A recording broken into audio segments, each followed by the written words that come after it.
You are not the kind of girl to take advantage of a man. What's a little petty hooliganism between friends? Nothing, that's what. Especially if it's you and your friends. That was Denise's considered opinion anyway. They'd been doing this for a few years now. Nothing serious that could be prosecuted, but little things that were harmless fun. Occasionally, someone in the group would get caught, but they had a firm rule about not talking. Just shut up and let your lawyer handle everything. This was easy to do since all of their parents were wealthy and naturally bailed them out of any minor troubles. Some parents might not have been so lenient for something serious, but not in these cases. Usually, the police didn't even press charges, and when they did, the judge could be overruled. Judges tended to be lenient on kids from wealthy families who only engaged in minor misdemeanors. A couple of times, the case went to trial, the guilty party was reprimanded, and that was the end of it. Even better from Denise's point of view was that she had never been caught. As far as she knew, she wasn't even suspected. If she had ever been caught, it would have been a first offense, and everyone knew that first offenses got the perpetrators out of the water. Even her father would only put her under house arrest for a week. It was late Friday night when Denise and her friends decided to rebuild the local seedling nursery. It was supposed to be a safe target. Even if old Higgins was lucky enough to catch them, he knew them all from childhood. He'd just yell at them and complain to their parents, that was all. They were just starting to rebuild when the lights came on. They all ran away quickly, but Denise unfortunately ran into a brick wall. She cried out and would have fallen flat on her back if the wall hadn't reached out and grabbed her. She looked up at the man who was glaring down at her with a frown. Who the hell was he, and why the hell was he in the kennel? "Who the hell are you?" she demanded. "Let me go." "Let you go? You've got to be kidding me. I got you. Let's go." The man led her to an office, opened the door, and pushed her inside. Once inside, he turned on the light and they looked at each other. Denise saw a large, broad-shouldered man in his early 20s, about 6 feet over 6 feet tall. In her opinion, he looked like he was carved out of stone. As he looked at her, he saw a young girl of about 18. A rather pretty girl, with a good figure and a frightened look. "Who are you?" Denise demanded again. "Why did you grab me?" "I am Otto, the owner of this kennel that you and your friends robbed. And who are you, my sweet little thief?" In Denise's opinion, this statement was completely wrong. "You're not the owner," she snapped. "Old man Higgins is the owner, and we didn't rob anything. Mr. Higgins sold it to me a month ago. You're a little behind the news, aren't you? If you weren't robbing, what were you doing that made you sneak in here in the middle of the night? What's your name and how old are you?" "Denise. Who cares how old I am? I'm just curious, are you going to be charged as a juvenile or as an adult? You know, you're facing serious charges." "I don't know anything like that," Denise parried. "We didn't steal anything." "Well, I'll say you did," Otto said. "Who would the police believe? The owner who caught the thief? Or the thief who was caught? You can't accuse us of something we didn't do. We were just fooling around. Petty hooliganism at most." Denise was horrified that he could say such a thing. "You still haven't answered the age question?" 18, she practically spat out. "Ah, so you're an adult. Let's see. Breaking and entering, trespassing, burglary, theft, and vandalism. Quite a lot of charges, aren't they?" "How's that?" thought Denise. "Tell me he's joking." "Now, be reasonable," she said, trying to speak calmly.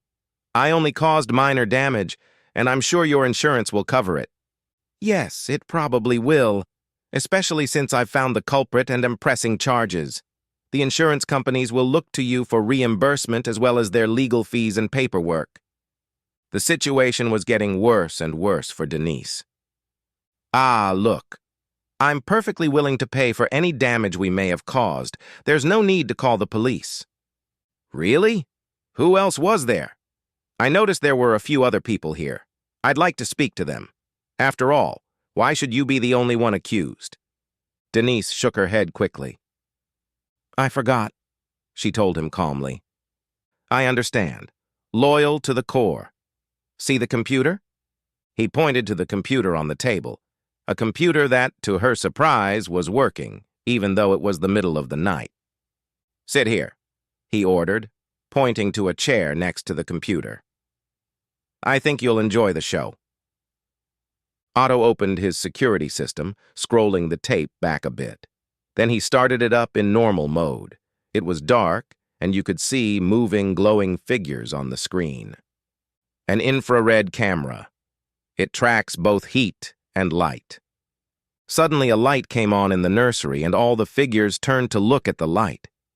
Denise realized that this was extremely foolish of them, as it gave the camera a perfect opportunity to take their picture. She could recognize everyone there, and the police probably would too. "I don't think your silence will help your friends much," Otto said, smiling slyly. "Maybe we should call the police now." "Go ahead." "I don't care. This will be a first offense for me, and I'll get off with a warning. The police probably won't even bother to go to court. They'll just yell at me and tell me I'm associating with bad company and that they'll keep an eye on me." "Actually, you make a very good point. That's probably exactly what's going to happen. I think it would be better if I were to impose the appropriate punishment myself." "You wouldn't dare?" "How do you think your friends will react when I use this movie to identify them and tell them it was you who turned them in to save your own skin? Considering they'll all be charged and you won't, what do you think they'll say the next time they see you?" Denise stared at him in horror. Her friends would never forgive her if they thought she'd ratted them out. They might remember old deeds they'd done and blame her. Things could have gotten out of hand. She'd be socially dead. I'd tell them you had it all on tape." "I'd deny it. I'd explain that the security system is new and I didn't record anything. I only have your words to go on. You can refuse to give a statement to the police, but your friends will still think you're guilty." Otto sat back and smiled, while Denise inwardly cringed. "It's time to make a decision. Should I punish you or call the police?" "What will be the punishment?" "It's none of your business. Make up your mind." Denise groaned softly. She had no choice, and they both knew it. "Your punishment," she said bitterly. "Fine. You will report here at 8 o'clock Monday morning, be dressed for work in the kennel. You will spend the next week here, working from 8 to 5, with an hour lunch break.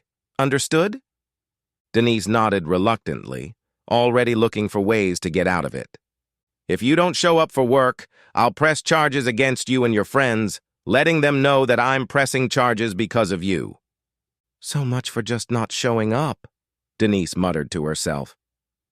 "Now that we've come to an agreement, let me give you a friendly reminder of why it would be a bad idea to mess with my head at work." Otto pushed his chair away from the table, reached out and grabbed Denise's arm.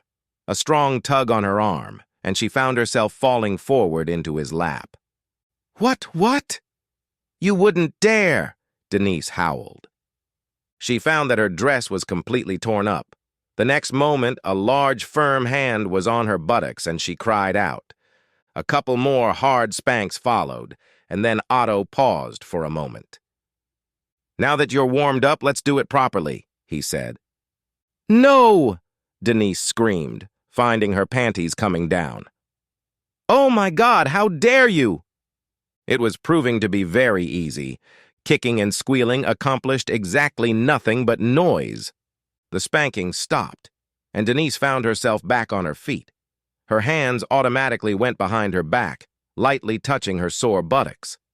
She wanted to scream and swear at him, but decided it was best not to. It might renew the punishment. Otto smiled at her almost gently.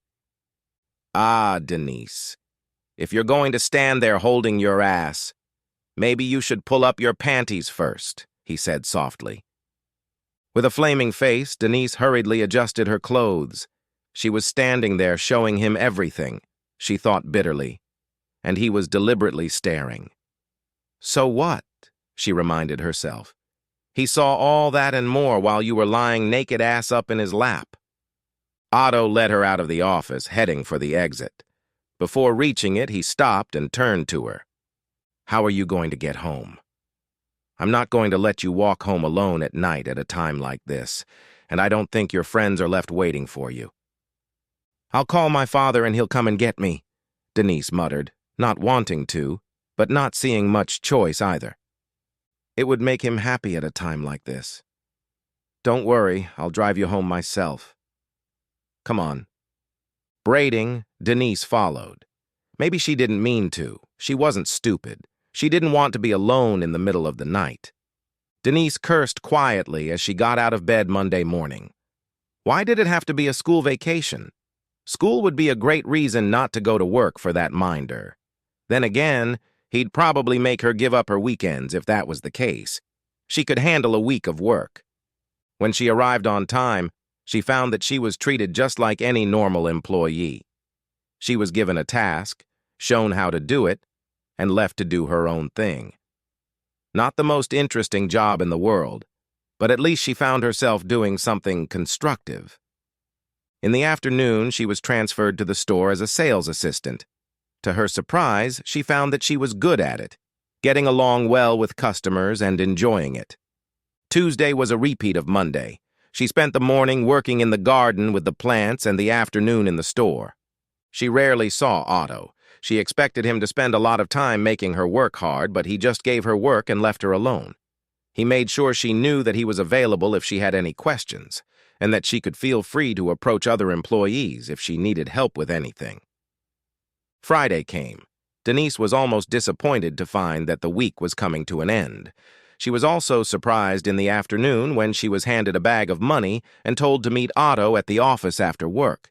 Coming out of work after the nursery closed, the first thing Denise asked about was the paycheck.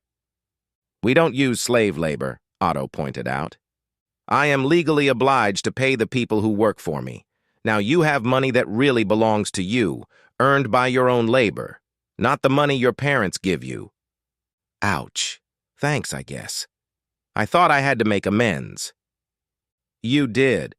Those seedlings you planted Monday morning were the very same seedlings you and your friends started pulling out. As you may have noticed, they are pretty hardy and have survived both uprooting and transplanting. You've done a pretty good job over the past week and have certainly earned your paycheck. There are 2 small points I want to clear up before you go. Denise waited, not quite trusting this affable man. True, during the week he had been firm, polite, and very considerate, but there was something that alarmed her. "Do you want to go back to work next week?" Otto asked. "I need another full-time employee, and by hiring you, I'll save myself the hassle of advertising. I also know that you can do the work and aren't lazy. Think about it, and if you agree, I'll see you here Monday morning." Denise looked at him, feeling slightly stunned. Was he offering her a job? She didn't know what to say. I don't know," she muttered. "I still have to finish school." "Fair enough. We can get around that if you're interested. If you're studying full-time, I can hire you part-time for the weekend so you can build on your experience. Discuss this with your parents." Yes, she would, if only to get the satisfaction of seeing the look of shock on her father's face when he found out she was going to join the workforce. Denise nodded in agreement and hesitated for a moment. Then she shrugged and asked, You said there were 2 things. What's the other thing?" "Come here." Damn it, she thought. I knew I couldn't trust this man. Otto smiled, reached out and grabbed her hand. In the same instant, she was back in his lap. "Don't you dare!" she wailed. "I didn't do anything!" "Oh, stop worrying, girl. I'm not going to spank you. Like you said, you didn't do anything to deserve it. I'm just being a responsible adult and making sure you don't get any bruises from the spanking you got last week." As he spoke, Denise found her dress pulled up and her panties down again. His hand went down over her buttocks, over her exposed ass.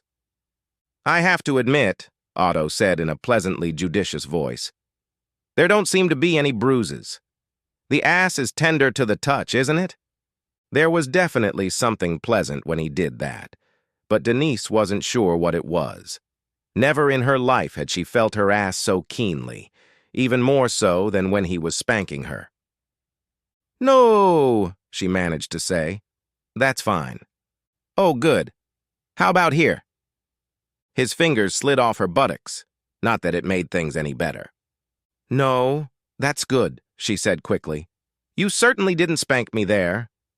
"Ah, it's good, isn't it? That's good to know. I know I didn't spank you here, even though I wanted to. I thought it would be an unfair use of power. That would be an unfair use of force." What did he think he was doing now? First of all, he was still touching her. Isn't what you're doing now the same unfair use of force? Of course not. Last time you were a prisoner of war, not this time. Besides, I was angry with you then, and it would be highly unfair to let your temper tell me what to do. "But you're holding me," Denise pointed out. "That means I'm a prisoner again." She squirmed a little more. His touch changed from a slight tingle to a stronger stroking. "How am I holding you?" Otto asked. "Mind you, I'd prefer you stay like this a little longer, but you're free to leave." Damn it! He was right. His hand wasn't on her back, wasn't holding her down. Aside from that hand doing weird things to her, he wasn't holding her at all. She could just lift herself up and off his lap. Thought preceded action. Denise lowered her arms and began to lift herself up. As her grip tightened, she suddenly realized what her left hand was pressing so tightly against. She aghast and jerked her hand away, causing her to fall backwards onto his knee. She mumbled and tried to speak, but had no idea what she wanted to say. My God, she had just grabbed his manhood. There was no way she could even look at him after that. But she had to do something. His hand was still playing with her. While Denise was trying to gather her thoughts, Otto was pushing things forward. Now that Denise knew him, she could get to know him better. "Enough," she decided, resolutely dropping to the floor and struggling to stand up. She was surprised to find that she succeeded, rising to her feet quite nimbly, her face flushed and breathing heavily. Otto got to his feet as well, though that could probably be explained by the fact that she had forgotten to let go of his dignity. He stood there, smiling at her, while she stood there holding his household. Oh God, she felt like she was attacking him, not the other way around. She hastily yanked her hand away, looking up at him. Otto moved closer, and Denise backed away. Not very far, though, since the table was directly behind her. Her attempt had no effect on Otto. He just kept coming closer, invading her personal space. Leaning over, he took hold of her dress, lifting it up and tucking it behind her waistband. She wanted to ask him what he was going to do, but she was sure she knew the answer.